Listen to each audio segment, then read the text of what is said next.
हमारे यहाँ फेरे में भी मजाक है, ले ले लाडो फेरे यूं मर जाता है और बतेरे। मैं लुगाइया में बढ़ के फागण के नृत्य देखा करता, ये मैंने लुगाई। पुरानी चीजों की कदर करनी चाहिए। आधुनिकता की दौड़ में हम पुरानी चीजों को भूल जाते हैं, बुजुर्गों को भूल जाते हैं। दादी के पास बालक नहीं बैठते, पोता नहीं बैठता।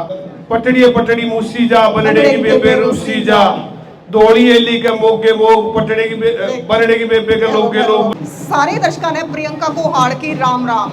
और भाई आज आपने एक ऐसे इंसान से मिलाएंगे क्योंकि भाई जो हरियाणा संस्कृति की अगर बात करें, जो विदेशों में भी जाकर डंका बजा चुका है अपनी हरियाणवी संस्कृति का, और अगर बात करें हिंदी साहित्य या फिर अपनी लोक संस्कृति की, तो 10 से ज्यादा किताब लिख चुका है। और सारे ने तुमने अपने कुरुक्षेत्र विश्वविद्यालय में धरोहर तो जरूर देखी होगी, तो उस तरह और न सजाने वाले बनाने वाले या उसमें जो सालों पुरानी चीजें हैं उन सारी चीजों ने धरोहर बनाने वाले तो डॉक्टर महासिंह पूनिया, राम राम सर।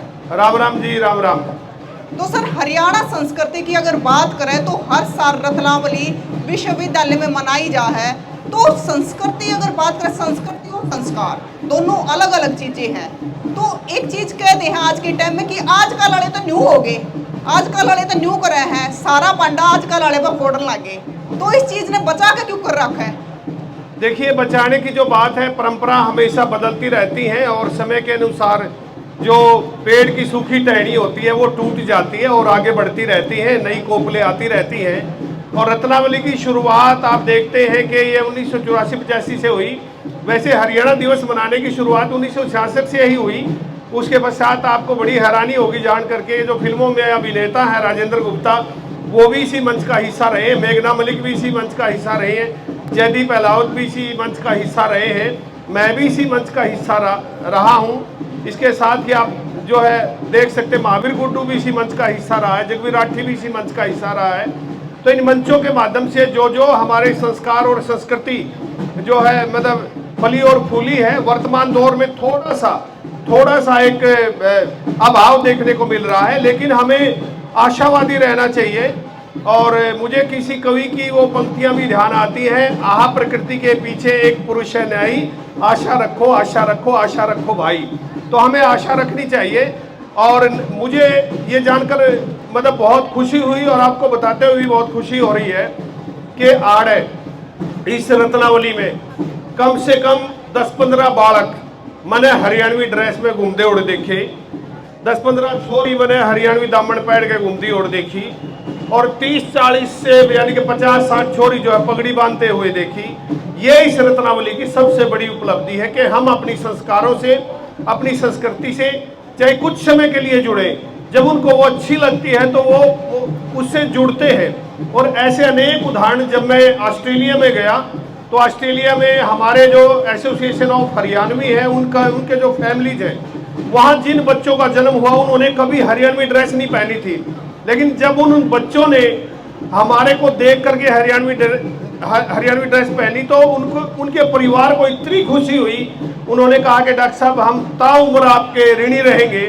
हमारे लाख कहने के बावजूद इन बच्चों ने कभी घाघरा नहीं पहना, और जिस दिन पहली बार घाघरा पहना तो सारी रात जो बच्चियां वहाँ घाघरा यानी के पहन के ही सोई। तो ये जो भाव है कि बच्चे को एक बार एक्सपोजर जो है मिल जाए किसी न किसी तरीके से, चाहे कनाडा में है, चाहे अमेरिका में है, चाहे आपका ऑस्ट्रेलिया में है, न्यूजीलैंड में, हर जगह आज हरियाणवी संस्कृति का बोलबाला है। अब वो दौर गया कि केवल पंजाब का बोलबाला है, अब तो हरियाणा का बोलबाला हर जगह है। हमारे उद्योगपति, हमारे जितने साथी हैं, वो विदेशों में रह करके हरियाणवी कलाकारों को पंजाब की तर्ज पे हरियाणा के लोगों ने बुलाना शुरू कर दिया है। अब हरियाणा के जितने भी कलाकार हैं वो अपना सारी प्रस्तुति वहां पर देते हैं, चाहे ऑस्ट्रेलिया हो, चाहे यूके हो, चाहे आपका यूएसए हो। अच्छा सर, नू बता दो सबसे पहले आता है कि आपका गांव कौन सा है? मेरा गांव है डिडवाड़ी, और मेरे गांव के बारे में कहावत है, बेरनबाड़ी चाल पड़ा डिडवाड़ी। यो कौन से जिले में आवे सर, नू और बता दो। जिला पानीपत में आवा है, क्योंकि हर गांव का चरित्र उसकी कहावत कहती है। ये खासियत है। जैसे बहुत से ऐसे हैं, मैं गया शामड़ी मेरे जंदे हमारी कामड़ी, तो इसी तरीके से 884 पीवे सीत बतावे लासी, यानी कि अपने आप को जो है लाइट गई गांव के चरित्र को कहने के लिए ग्रामोक्तियां हैं, गांव की उक्तियां हैं, गांव की उक्तियां हैं। आपके आसपास जितने भी आपके गांव होंगे वहां पर जैसे जींद के विषय में है तो जींद और नींद में कुछ भी हो सके है, तो कहीं पर बहुत सारी ऐसी परिस्थितियां हैं कि गांव के लोगों ने अनुभव के आधार पे वो सारी जो ग्रामोक्तियां हैं वो गढ़ रखी है, उसी के अनुसार सारी अभिव्यक्ति देखने को मिलती है। तो सर एक और बात बताओ मुझे जी, जो आपने पगड़ी का नाम लिया अपने देसी भाषा में खंडका कहते हैं जी, कि अपनी बोली अलग अलग है जी, हरियावड़ी जैसे बोली बोली जा है कि किते कुछ कह दे, किते खाट न खाट कह दे, किते चार पाई कह दे हैं, किते छोटा टाइम कह दे हैं, किते सांझ कह दे हैं, किते नु कह दे हैं सांझ छिड़ा होगा अंडीवारा हो गया। जी, जी। तो सर पगड़ी की अगर बात आवे तो पगड़ी असल में है क्या चीज? देखिए, पगड़ी वैसे तो पाग शब्द से बनी है और पाग जो होता है वो मान सम्मान का प्रतीक होता है। जब हम नॉर्थ इंडिया में क्या पूरे भारत में आदि देवता शिव है, भगवान शिव की जटाओं से पगड़ी की शुरुआत होती है और उसके पश्चात शक आए, हुण आए, युद्ध होने लगे तो लोगों ने अपने सिर की सुरक्षा के कवच के लिए कपड़ा बांधना शुरू कर दिया। वहां से पगड़ी की शुरुआत हुई और फिर लोगों ने क्या किया कि इसको मान सम्मान के साथ जोड़ दिया। आपने किस्सा भी सुना होगा, पगड़ी बदल यार। तो पगड़ी जो होती है, जब भी हमारे यहाँ कोई संस्कार होता है यानी कि मृत्यु का संस्कार भी होता है तो उसमें भी पाग देने की परंपरा है। इसको पगड़ी भी बोलते हैं, इसको साफा भी बोलते हैं, इसको खंडका भी बोलते हैं, इसे खंडवा भी बोलते हैं। तो ये वैदिक कालीन जो संस्कृति है हमारी वहां से चली आ रही है और इसका इतिहास हजारों साल पुराना है।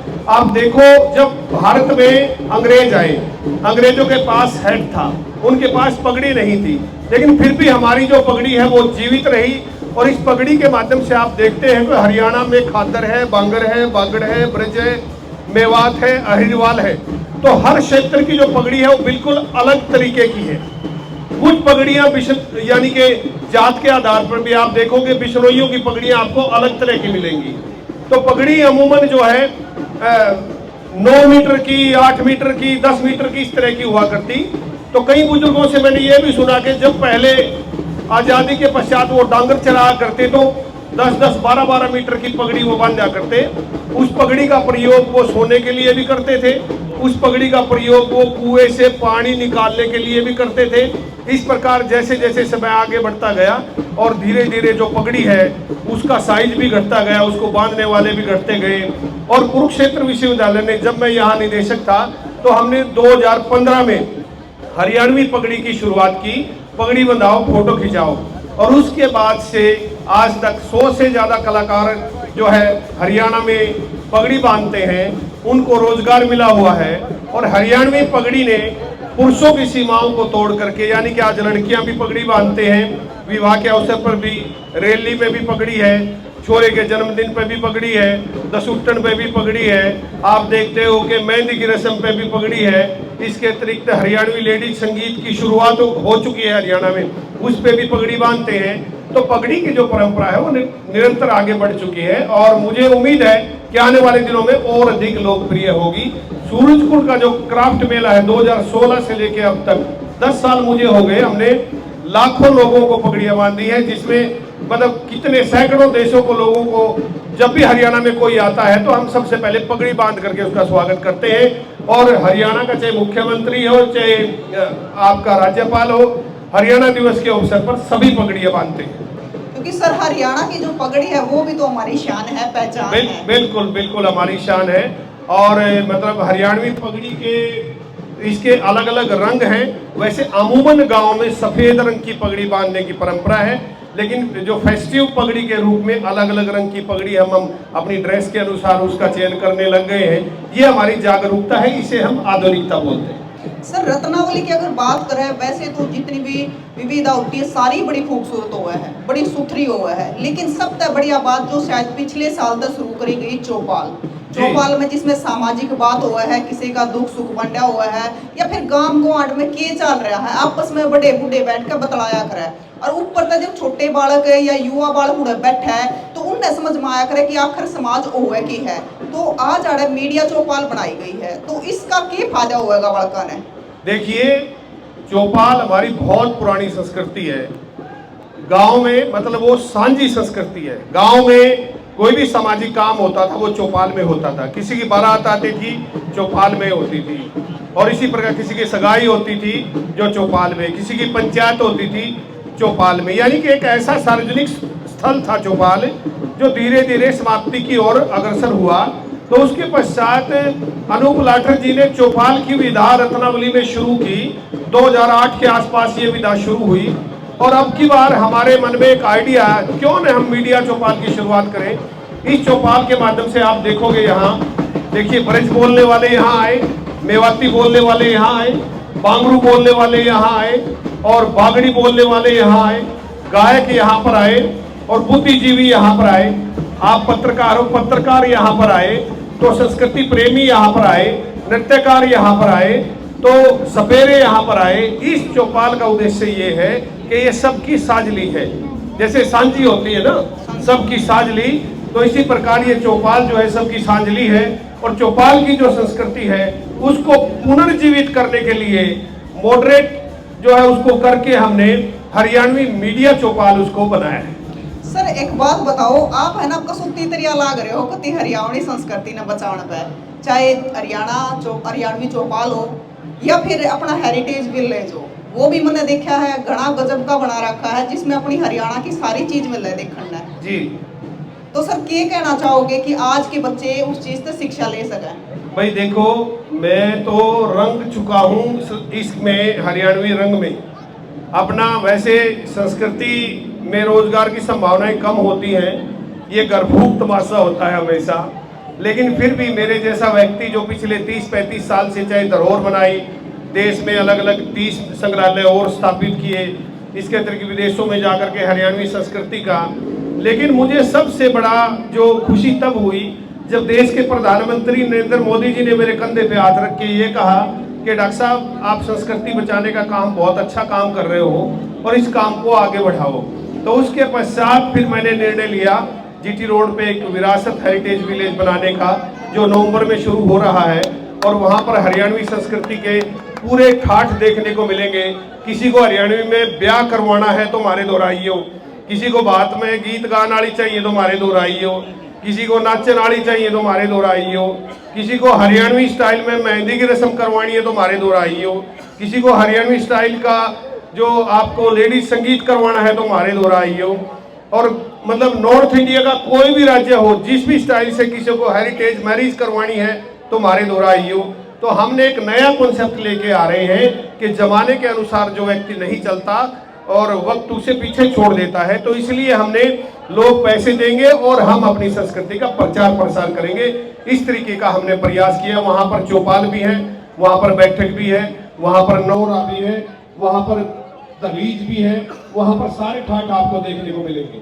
मतलब सर जो आज की जनरेशन है उन्हें बेरा पड़ जाएगा कि हमारा हरियाणा पीछे अगर जाके देखा पुराने टाइम में तो क्या होया करता। बिल्कुल सही कहा आपने प्रियंका। और आप, मैं इस मंच के माध्यम से, इस चौपाल के माध्यम से इस बिटिया को भी बहुत बधाई देना चाहता हूँ। आप इनका चैनल देखेंगे तो आपको पता चलेगा कि हरियाणवी संस्कृति के लिए जितने भी इंसाइक्लोपीडिया है, यानी कि कोई 80 साल का है, कोई 100 साल की बुढ़िया है, ये सबके साक्षात्कार करती है, क्योंकि वो बड़े बूढ़े नहीं है, वो चलते फिरते इंसाइक्लोपीडिया है। उसके पास पिछले 80 साल का, 90 साल का अनुभव है। मुझे ऐसे लगता है कि 20 साल के बाद गीत गाने वाली कोई बचेगी नहीं, गीत गाने वाली कोई बचेगी नहीं। तो डीजे आ गए हैं, तो इसलिए वो गीत गाने वालियों की डॉक्यूमेंटेशन बहुत जरूरी है, गीतों की डॉक्यूमेंटेशन बहुत जरूरी है। हंसी मजाक के जो अलग अलग स्वरूप है, चाहे गप है, गपोड़ है, गड़ंग है, बतंगड़ है, मजाक है, मस्खरी है, ढाका है, कड़के है, और न जाने क्या क्या ऐसी चीज है जिनको हम छंद है जो गाया कर दे ब्याह में, वो भी खत्म हो गए। तो इनको बचाना बहुत ज्यादा जरूरी है, नहीं तो आने वाली पीढ़ी हमें माफ नहीं करेगी। बिल्कुल। तो सबने और बता दो कि बचपन की अपने गांव की सबसे बढ़िया बात कौन सी याद आवे है आपने? सबसे मेरे तो सबसे बढ़िया बात है, मैं लुगाइया में बढ़ के फागण के नृत्य देखा करता। ये मैंने लुगाइया के बीच में बैठ के मैं फागण के नृत्य देखा करता, और वो मेरे होली खेले कर दे 1 महीने, और रात को होली इकट्ठी करा कर दे ईखा मदा पाती लाला का, वो थी वो परंपरा मुझे आज भी याद है। तो रामलीला देखा कर दे, रामलीला करया कर दे हम, तो वो सारी वहीं से मतलब संस्कृति का जन्म हुआ।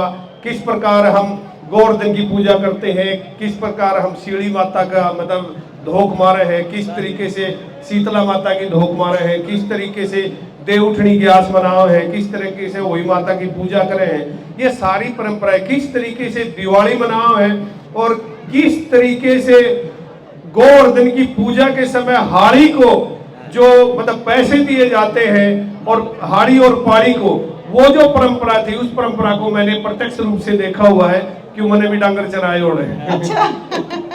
और सर आपने तो कहा था कि मैं जोड़ में भी ना रहा हूँ। बिल्कुल, देखिए आजकल के बच्चे स्विमिंग पूल में तैरना सीखते हैं और हम तो गांव के जोड़ में मांस का पुंजड़ पकड़ के तैरना सीखे हैं और मतलब हमें आज तक कोई दिक्कत नहीं आई। हमें गांव के हर एक बच्चे को जोड़ में ही ट्रेनिंग मिलती थी, लेकिन जब घर वालों को पता चलता था वो तसल्ली भी करते थे, कहते डूब ना जाओ। लेकिन गांव का तालाब एक ऐसा होता था, वो एक सार्वजनिक स्थल ऐसा होता था जिसके माध्यम से बच्चे को बहुत कुछ सीखने को मिलता था, चौपाल के माध्यम से भी बहुत कुछ सीखने को मिलता था। आज यानी कि भूल गए राग रंग, भूल गए जकड़ी, 3 चीज याद रहेगी, नून तेल लकड़ी। तो आज के दौर में बहुत सारी चीजें भूल गए हैं और आधुनिकता की दौड़ में हम केवल अपने लिए जीते हैं। लेकिन मैं ये कहना चाहूँगा कि हमें अपने समाज के लिए, अपने परिवार के लिए, अपने भाइयों के लिए, अपनी बहनों के लिए, अपने जो है दूसरी जो चीज़ें हैं उनके लिए जीना चाहिए और समाज से जुड़ी हुई जितनी भी चीज़ें हैं उनको हमें सुरक्षित करना चाहिए। यदि हम सुरक्षित नहीं करेंगे तो मतलब आने वाली पीढ़ी हमें माफ़ नहीं करेगी। यदि मैं भी ऐसे सोचता कि मैं एक प्रोफेसर हूँ, मैं धरोहर क्यों बनाऊँ, तो यदि मैं धरोहर नहीं बनाता तो धरोहर को लाखों लोग कैसे देखते। तो इसीलिए जरूरी है कि हम अपनी पुरानी चीज़ों को, जो बुजुर्ग हैं उनको, उनका मान सम्मान करें और उस संस्कृति का संरक्षण करें। सर ऊँ तो देखा जाता अपनी हरियाणा संस्कृति या संस्कार पर जितनी बात करी जाए उतनी कम है, लेकिन फिर 2 दिन निकल जाएंगे बात करते करते, खत्म को ना हुआ है। क्योंकि जो बचपन की याद है वे जब याद आ जाए तो मजा ही ना रहा उन चीज़ों का। तो नू बता दो सर कि जो अपनी आजकल की पीढ़ी है, युवा पीढ़ी, लड़के हो या लड़की हो, तो उन्हें क्या कहना चाहोगे? भाई मैं उन्हें ये कहना चाहूँगा, देखिए हरियाणा एक किसानी संस्कृति का प्रदेश है। किसान से बड़ा इस धरती पे कोई बड़ा दाता नहीं हुआ।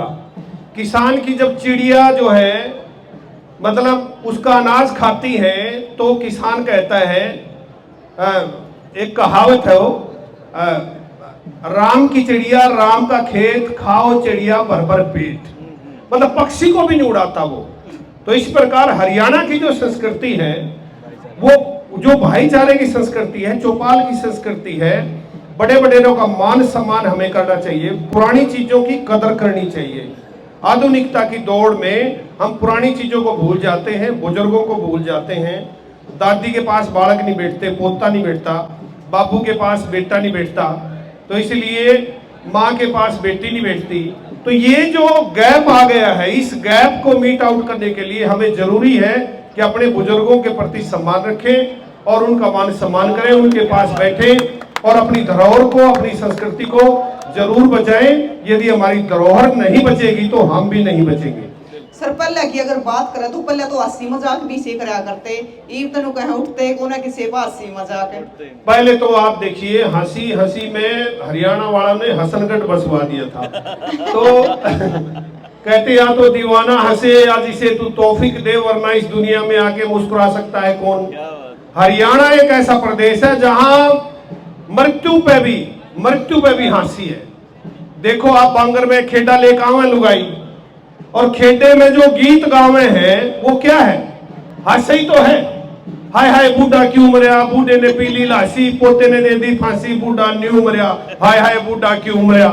तो ये आप देखते हो कि हरियाणा एक ऐसा प्रदेश है पूरे विश्व में जिसमें मृत्यु पे भी हास्य है।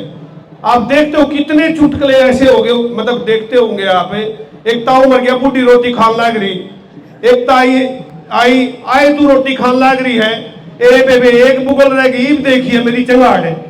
तो मतलब ऐसी जो परंपरा है। अब एक बूढ़ा मर गया, उसके साथी आए, बोले रहे और नुहाने लग गया, अंतिम स्नान तो नुहाना हो है, अब डेड बॉडी है, कदे नूंगा जाओ। तो एक बूढ़ा नु बोले मरती तो दुनिया देखी, स्वरूपे तू कतिये जी लिगड़ गया तेरा।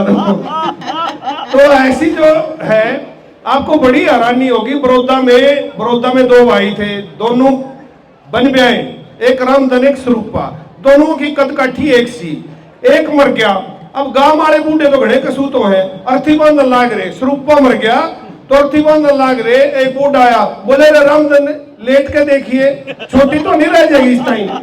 तो मतलब इससे बड़ा मजाक, इतना सीरियस मैटर हो और उस पे भी हरियाणा के लोग जो है, एक आदमी मर गया तो मतलब अर्थी लेकर चाल पड़े और बीच में सांस आके बोले रे जी गया। फिर मर गया, थोड़े दिन बाद जब छड़िया में धरन लाग के फिर जी गया, और तीसरी बाजी फिर मर गया। जब अर्थी धर ली, ऊपर गोशेगा से धर लिया, हादसा लन लग गया उसका। बोले रही तो जीव है, एक बूढ़ा बोले रहे फूक दो ना तो फिर दुखी करेगा। तो हमारी यानी कि मृत्यु पे भी मैंने कितनी हास्य की बात आपको बता दी है। तो हरियाणा एक ऐसा प्रदेश है जहां कदम कदम पे हास्य बिखरा हुआ पड़ा है, और ये हास्य के मोती, इनको जो है एक माला में पिरोने की जरूरत है। आप मेरी अगली बार आओगे, आज तो मैं नहीं लेकर आया, मेरी हास्य पे एक पूरी रिसर्च है, पूरा शोध है कि महिलाएं जब डुका पे जाती हैं तो साड़ी मजाक क्यों करती है, जीजा के साथ मजाक क्यों किया जाता है, जो हंसी कितने प्रकार की होती है, आदमी को हंसने के कितने फायदे होते हैं जिंदगी में, और कितनी तरह की हंसी होती है। और हरियाणा में आप सीठड़े देख लो, ओहो क्या मतलब सिमली है, मेरे जीजा जी के होठ जानू रांडा के रोट, मेरे जीजा जी के होठ जानू रांडा के रोट, ठीक है ना, तंबू ताड़ लो ये चुकरदान दी आई, ठीक है ना। तो कितने सारे ऐसे उदाहरण हैं, कितनी सारी ऐसी सिमलीज हैं, आप देखते हो कि पटड़ी मूसी जा, बनड़े की बेबे रूसी जा, दौड़ी एली के मोग पटड़े की बनड़े की बेबे के लोग बताइए। और देखो हमारे यहाँ फेरे पे भी मजाक है, ले लाडो फेरे यूं मर जाता है और बतेरे। अब देखिए मजाक, देखिए आप, तो हरियाणा की जो संस्कृति है उसमें तो कमाल है। तो ऐसी जो स्थिति, आप किसी बूढ़े ने टोक के देख लो, अपने आप लिख गया होगा असली सौदा। तो ऐसी जो स्थिति है, तो वो देख रहा, हरियाणा में जो हास्य है वो कदम कदम पे बिखरा हुआ पड़ा है। आवश्यकता है इस हास्य को, आज हम पैसे देकर के हंसने जाते हैं। कपिल शर्मा एक हंसाने के एक शो के 1 करोड़ रुपए लेता है, जो हरियाणा के लोगों के भीतरे है, चलते फिरते हंसते। तो हमारे यहाँ तो हास्य जो है कदम कदम पे बिखरा हुआ पड़ा है, और कोई ऐसी घटना नहीं, जन्म से लेकर मृत्यु पर्यंत 16 संस्कार है। 16 संस्कारों में एक भी संस्कार ऐसा नहीं है कि जहां हास्य नहीं है। जब बच्चे का यानी कि गर्भ धारण करती है तो वहां से हास्य शुरू होता है कि जच्चा की जीभ चटोरी, जलेबी मांग, हाँ जलेबी मांग है। तो यहाँ से शुरुआत होती है, और मृत्यु का उदाहरण भी मैंने आपको दे दिया। सभी 16 संस्कारों में जो हास्य है वो देखने को मिलता है। सर बात करके इतना मजा आया, मन तो करता ही नहीं जान का, पर टाइम होना के जाना पड़ेगा, तो अगली बार जरूर मिलेंगे। तो प्रोफेसर साहब आप क्या कहना चाहोगे?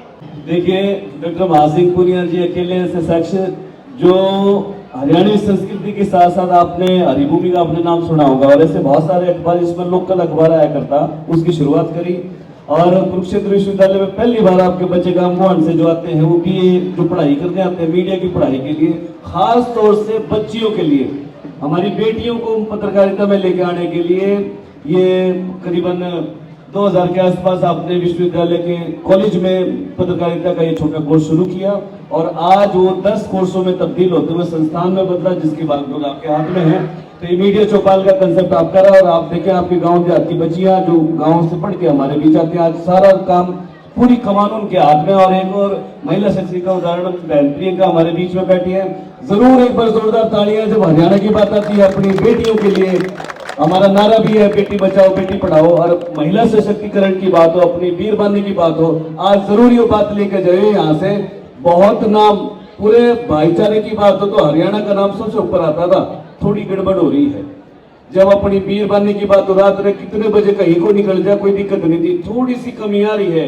बच्चियों की सुरक्षा की बात हो, अपनी इस तरफ ध्यान देने की बात है। इतना ही मैं कहना चाहता हूँ कि भी समाज का अपने ख्याल करें और भाईचारे का मान बनाए रखें। चौपाल मीडिया यही कहना चाहती है जी। सर आपने कहा कि थोड़ी सी कमी आ रही है, न्यू कहा अगर है कि वह कमी के पड़ोसी सुधारना होंगे, वह भी हमने सुधारनी, बिल्कुल हमने सुधारनी। और बहुत बहुत बधाई और साधुवाद। Thank you very much.